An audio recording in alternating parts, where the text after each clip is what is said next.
बस भाई ने मेरा इलाज करा दो, ਤੁਹਾਡੀ बड़ी मेहरबानी होएगी। इन्ना ही ਤੁਹਾਡੇ ਤੇ बड़ा एहसान है। ਇਲਾਜ ਤੁਹਾਡਾ ਕਰਾ जी ਦਿਓ। इलाज करा ਦਿਓ ਕਿ ਇੰਨਾ ਹੋ ਜਾਵਾਂ ਕਿ ਮੈਂ ਆਪਣੀ बीवी ਨੂੰ ਕਮਾ ਕੇ ਖਵਾ ਦਵਾਂ। ਰੋਗਾਂ ਵਿੱਚੋਂ ਰੋਗ अनोखा। जी बिस्मिल्लाहिर्रहमानिर्रहीम। सारा बनो में हूँ खान अली। यार अक्सर मैं यही कहता रहना वा कि किहड़ी गल करा ऐसी कि जिहड़ी तुसीं सारा बनो की वीडियो शेयर कर दोगे। यार मैं अक्सर बोलता रहना वा। वैसे तो लोग मैनू प्रैंक दे विच बड़ियां दातां दिंदे ने, बड़ी शाबाश करते हैं, वाह भाई अली भाई तुसीं सानू हसा रहे हो। जिथे गल सारा बनो की रोन की आई है, मेरे वीरां ने वीडियो ही बंद कर दी है। जिथे गल आई है किसी की मदद की वीडियो बंद हो गई है।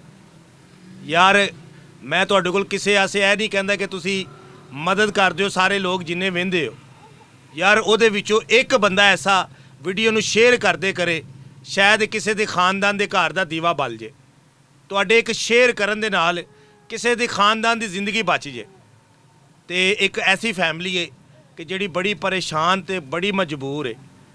तो आओ मैं उस फैमिली ने तुहाडी गल कराना वा की परेशानी है, की मजबूरी है कि जेड़ा वीडियो दे अगे आ गए। जी अस्सलाम वालेकुम जी। वालेकुम सलाम। मेरी भैन की ऐसी तुहानू परेशानी बन गई जेड़ा तुसी ये वीडियो के सामने आ गए। बस भाई मेरा ना बंदा नहीं ठीक है ते इन्हें कोई काम कुम नहीं हैगा। भुखे मरन दे इस करके तुहाडा नंबर लभ्या सी किसी कोलों, तो उन्होंने सानू दिता कि इन्हां नूं फोन करो तुहाडी मदद हो जाएगी। बस मेरे बंदे दा इलाज हो जाए। होर की तुहाडे बंदे नू की है? ਉਹਨੂੰ ਨਾ ਮਿਰਗੀ ਦੇ ਦੌਰੇ ਪੈਂਦੇ ਨੇ। ਇਹ ਰਿਪੋਰਟਾਂ ਇੰਨੀਆਂ ਕਰਾਈਆਂ ਤੇ ਪੈਸੇ ਬੜੇ ਲੱਗਦੇ। ਸਾਡੇ ਕੋਲ ਪੈਸੇ ਨਹੀਂ ਹੈ। नहीं पैसे मिर्गी ਦਾ ਦੌਰਾ ਪੈਂਦਾ क्योंकि ਤੁਹਾਡਾ ਬੰਦਾ ਕਿਧਰੇ ਕੋਈ ਕੰਮ ਨਹੀਂ ਸੀ ਕਰਦਾ ਪਹਿਲਾਂ। ਕਰਦਾ ਸੀ ਫੈਕਟਰੀ 'ਚ ਤੇ ਉਹਨਾਂ ਨੇ ਕੱਢ ਦਿੱਤਾ ਇਹਨੂੰ। ਕਾਹਦੇ ਆਸੇ? ਕਹਿੰਦੇ ਤੂੰ ਬਿਮਾਰ ਹੈਗਾ, ਤੂੰ ਕੰਮ ਨਹੀਂ ਕਰ ਸਕਦਾ।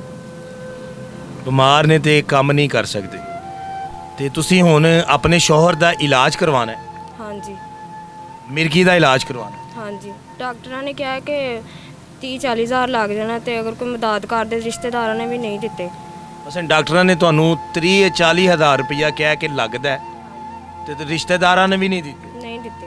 ਤੇ ਫਿਰ ਇਸ ਵਜ੍ਹਾ ਤੋਂ ਸਾਨੂੰ ਫੋਨ ਕੀਤਾ ਤੁਸੀਂ। ਹਾਂਜੀ ਦੋਸਤੋ ਇਹ ਮੇਰੀ ਭੈਣ ਕਹਿ ਰਹੀ ਹੈ, ਇਹ ਤੁਸੀਂ ਦੇਖ ਰਹੇ ਹੋ, ਇਹ ਮੇਰਾ ਭਾਈ ਲੇਟੇ ਹੈ, ਇਹ ਦੇਖ ਰਹੇ ਹੋ। ਜਦੋਂ ਮੈਂ ਆਇਆ ਸਾਂ ਤੇ ਇਸ ਭਾਈ ਨਾਲ ਮੈਂ ਗੱਲ ਕਰਨ ਦੀ ਕੋਸ਼ਿਸ਼ ਕੀਤੀ ਤੇ ਇਸ ਭਾਈ ਨੇ ਮੇਰੇ ਨਾਲ ਗੱਲ ਨਹੀਂ ਕੀਤੀ ਕਿਉਂਕਿ ਦਿਮਾਗ ਦਾ ਮਸਲਾ ਹੈ ਇਸ ਮੇਰੇ ਭਾਈਜਾਨ ਨੂੰ।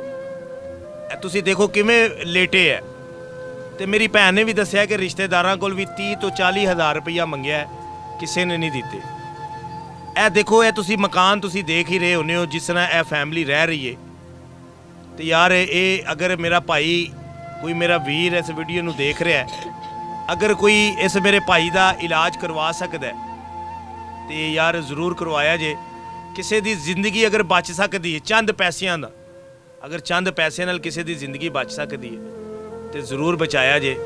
ਤੇ ਮੇਰੀ ਭੈਣ ਤੇ ਘਰ ਦਾ ਕਿਵੇਂ ਤੁਸੀਂ ਨਿਜ਼ਾਮ ਖਾਣ ਪੀਣ ਦਾ ਫਿਰ ਕਿਵੇਂ ਕਰ ਰਹੇ ਹੋ? ਕਿਉਂਕਿ ਮੇਰਾ ਭਾਈ ਤੇ ਨਹੀਂ ਕੰਮ ਤੇ ਜਾਂਦਾ, ਬਿਮਾਰ ਹੈ, ਤੇ ਕਿਵੇਂ ਨਿਜ਼ਾਮ ਚਲਾ ਰਹੇ ਹੋ? ਭਾਈ ਬਸ ਕਦੀ ਖਾ ਲੈਂਦੇ ਹਾਂ, ਕਦੀ ਨਹੀਂ ਲੱਭਦੀ। ਅੰਮੀ ਪਕਾ ਕੇ ਭੇਜ ਦਿੰਦੀ ਰੋਟੀ। ਰੋਗਾਂ ਵਿੱਚੋਂ ਰੋਗ ਅਨੋਖਾ।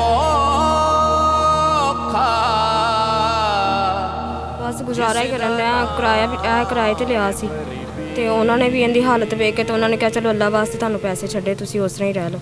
ਪਾਣੀ ਪੂਣੀ ਵੀ ਬਾਹਰੋਂ ਜਾ ਕੇ ਮੈਨੂੰ ਲਿਆਉਣਾ ਪੈਂਦਾ। ਨਾ ਇਸ ਕਮਰੇ ਦੇ ਵਿੱਚ ਵਾਸ਼ਰੂਮ ਹੈ, ਨਾ ਕੋਈ ਕਿਚਨ ਹੈ, ਕੋਈ ਇਹੋ ਜਿਹਾ ਨਿਜ਼ਾਮ ਨਹੀਂ। ਸਿਰਫ ਇੱਕ ਕਮਰਾ ਹੈ ਤੇ ਵਾਸ਼ਰੂਮ ਤੱਕ ਨਹੀਂ ਹੈ।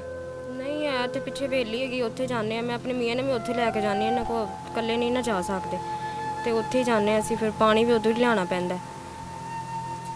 ਦੋਸਤੋ ਜ਼ਿੰਦਗੀ ਤੇ ਵੈਸੇ ਬੜੀ ਪਰੇਸ਼ਾਨੀ ਦੇ ਵਿੱਚ ਇਸ ਫੈਮਿਲੀ ਦੀ ਕੱਟੀ ਜਾ ਰਹੀ ਹੈ। ਇਹ ਤੁਸੀਂ ਕਮਰੇ ਦੀ ਹਾਲਤ ਤੁਸੀਂ ਦੇਖ ਹੀ ਲਓ ਕਿ ਕੀ ਕਮਰੇ ਦੀ ਹਾਲਤ ਹੈ। ਅਗਰ ਇਸ ਮੇਰੇ ਭਾਈਜਾਨ ਦੀ ਤੁਸੀਂ ਜ਼ਿੰਦਗੀ ਬਚਾ ਸਕਦੇ ਹੋ ਤੇ ਚੰਦ ਪੈਸੇ ਨੇ ਇਸ ਮੇਰੇ ਵੀਰ ਦੀ ਜ਼ਿੰਦਗੀ ਜ਼ਰੂਰ ਬਚਾਇਆ ਜੇ। ਇਹ ਇਹਨਾਂ ਦੀ ਛੋਟੀ ਜੀ ਬੱਚੀ ਹੈ, ਤੁਸੀਂ ਦੇਖ ਰਹੇ ਹੋ, ਛੋਟੀ ਜੀ ਬੱਚੀ ਹੈ। ਤੇ ਇਸ ਫੈਮਿਲੀ ਦੀ ਮਦਦ ਕਰਿਆ ਜੇ ਅੱਲਾ ਸੋਨੇ ਦੀ ਰਜ਼ਾ ਸੇ। ਤੇ ਉਸ ਤੋਂ ਬਾਅਦ ਮੇਰੀ ਭੈਣ ਨੇ ਮੈਂ ਦੇਖਿਆ ਕਿ ਘਰ ਦੇ ਵਿੱਚ ਰਜ਼ਾਈ ਇੱਕ ਹੀ ਹੈ ਤੁਹਾਡੇ ਕੋਲ। ਹਾਂਜੀ ਇੱਕ ਰਜ਼ਾਈ ਜਦੋਂ ਬਾਰਿਸ਼ ਆਉਂਦੀ ਉਹ ਵੀ ਗਿੱਲੀ ਹੋ ਜਾਂਦੀ ਹੈ। ਉਸੇ ਤਰ੍ਹਾਂ ਅਸੀਂ ਬੈਠੇ ਰਹਿੰਦੇ ਹਾਂ। ਮੈਨੂੰ ਵੀ ਸਰਦੀ ਲੱਗ ਗਈ, ਕੁੜੀ ਨੂੰ ਵੀ ਲੱਗ ਗਈ, ਮੇਰੇ ਬੰਦੇ ਨੂੰ ਵੀ ਲੱਗ ਗਈ ਸਰਦੀ। ਕਿਉਂਕਿ ਇਹ ਮੈਂ ਦੇਖ ਰਿਹਾ ਕਿ ਸਾਰੇ ਸੁਰਾਖ ਨੇ ਛੱਤ ਦੇ ਉੱਤੇ, ਇਹ ਕਾਨਿਆਂ ਦੀ ਛੱਤ ਪਈ ਹੈ, ਜ਼ਾਹਰ ਹੈ ਪਾਣੀ ਦੇ ਅੰਦਰ ਹੁੰਦਾ ਹੀ ਹੈ। ਬਹੁਤ ਪਾਣੀ ਆਂਦਾ ਹੈ, ਸਲਾਬਾ ਸਾਰਾ ਹੋ ਗਿਆ ਪਾਣੀ, ਇੰਨਾ ਪਾਣੀ ਹੋ ਜਾਂਦਾ ਇੱਥੇ। ਉਹੀ ਗੱਲ ਆ ਗਈ ਨਾ ਕਿ ਇੱਕ ਤੇ ਘਰ ਖਾਣ ਨੂੰ ਕੋਈ ਨਹੀਂ, ਉੱਤੋਂ ਰਹਿਣ ਨੂੰ ਕੋਈ ਨਹੀਂ, ਉੱਤੋਂ ਸ਼ੌਹਰ ਵੀ ਲੇਟਿਆ ਬਿਮਾਰ ਪਿਆ। ਹਾਂਜੀ ਸਭ ਪਰੇਸ਼ਾਨੀਆਂ ਬਹੁਤ ਜ਼ਿਆਦਾ। ਬਹੁਤ ਜ਼ਿਆਦਾ ਪਰੇਸ਼ਾਨੀ, ਕੋਈ ਵੀ ਨਹੀਂ ਪੁੱਛਦਾ, ਕੋਈ ਵੀ ਨਹੀਂ। ਬਸ ਭਾਈ ਨੂੰ ਮੇਰਾ ਇਲਾਜ ਕਰਾ ਦਿਓ, ਤੁਹਾਡੀ ਬੜੀ ਮਿਹਰਬਾਨੀ ਹੋਏਗੀ, ਇੰਨਾ ਹੀ ਤੁਹਾਡੇ ਤੋਂ ਬੜਾ ਸਾਥ। ਇਲਾਜ ਤੁਹਾਡਾ ਕਰਾ ਦਿਓ। ਇਲਾਜ ਕਰਾ ਦਿਓ ਕਿ ਇੰਨਾ ਹੋ ਜਾਵਾਂ ਕਿ ਮੈਂ ਆਪਣੀ ਬੀਵੀ ਨੂੰ ਕਮਾ ਕੇ ਖਵਾ ਦਵਾਂ। ਰੋਗਾਂ ਵਿੱਚੋਂ ਰੋਗ ਅਨੋਖਾ,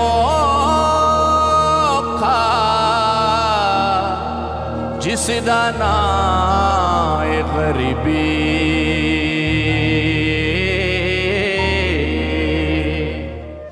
ਮੇਰਾ ਭਾਈ ਕਹਿ ਰਿਹਾ ਕਿ ਮੇਰਾ ਤੁਸੀਂ ਇਲਾਜ ਕਰਾ ਦਿਓ ਕਿ ਮੈਂ ਆਪਣੀ ਬੀਵੀ ਨੂੰ ਕਮਾ ਕੇ ਖਵਾ ਸਕਾਂ। ਪਰੇਸ਼ਾਨੀਆਂ ਕਿੰਨੀਆਂ ਕੁ ਨੇ, ਛੱਤ ਕੋ ਨਹੀਂ, ਘਰ ਖਾਣ ਨੂੰ ਕੋ ਨਹੀਂ, ਉੱਤੋਂ ਰੋਜ਼ਗਾਰ ਕੋ ਨਹੀਂ। ਭਾਈ ਮੇਰਾ ਬਿਮਾਰ ਪਿਆ ਤੇ ਇਸ ਬੱਚੀ ਨੂੰ ਵੇਖ ਕੇ ਕੋਈ ਇਸ ਬੱਚੀ ਨੂੰ ਵੇਖ ਕੇ ਇਹਦੇ ਪਿਓ ਦਾ ਕੋਈ ਇਲਾਜ ਕਰਵਾ ਦੇ। 30 ਤੋਂ 40 ਹਜ਼ਾਰ ਰੁਪਏ ਦੇ ਨਾਲ ਕਿਸੇ ਦੀ ਜ਼ਿੰਦਗੀ ਬਚ ਰਹੀ ਹੈ। ਤੇ ਕੋਈ ਵੀ ਸ਼ਖਸ ਇਸ ਵੀਡੀਓ ਨੂੰ ਦੇਖ ਕੇ ਇਸ ਫੈਮਿਲੀ ਦੀ ਮਦਦ ਜ਼ਰੂਰ ਕਰੇ। ਸੋਨੇ ਰੱਬ ਦੀ ਰਜ਼ਾ ਸੇ। ਪਾਕਿਸਤਾਨ ਜ਼ਿੰਦਾਬਾਦ।